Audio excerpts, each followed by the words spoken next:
The group stood in the dark forest, surrounded by the unnerving whispers. Alex's hand shook as he managed to turn on the flashlight, casting a weak light around them. Tom, still pale and shaken, tried to explain what he had seen.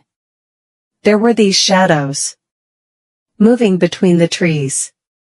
They had glowing eyes, he whispered, voice quivering. Realizing they needed to leave, they quickly packed their belongings. As they hurried, the whispers grew louder, almost like a chant echoing through the trees.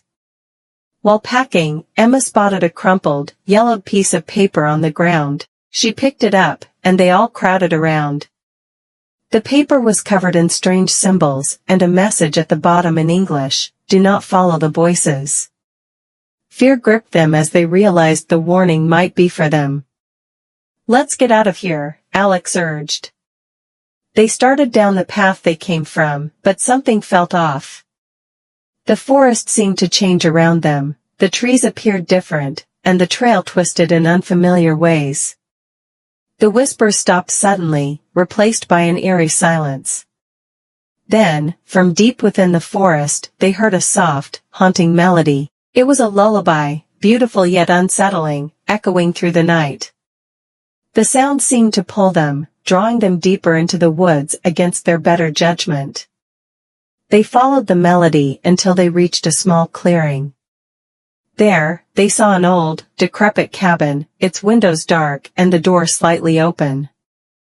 The music seemed to emanate from within. Despite their fear, curiosity got the better of them. "We have to see what's inside," Tom said, his voice barely steady. The others hesitated but nodded in agreement. They approached the cabin cautiously. As Tom reached for the doorknob, the music grew louder, almost welcoming. They pushed the door open and stepped inside. As soon as they entered, the door slammed shut behind them with a loud bang. The music stopped abruptly, plunging them into silence and darkness. The air inside was cold and heavy with the scent of decay. They could barely see, the flashlights being weak and flickering. The friends stood frozen, their breath shallow and hearts racing. The oppressive silence pressed down on them, making it hard to breathe.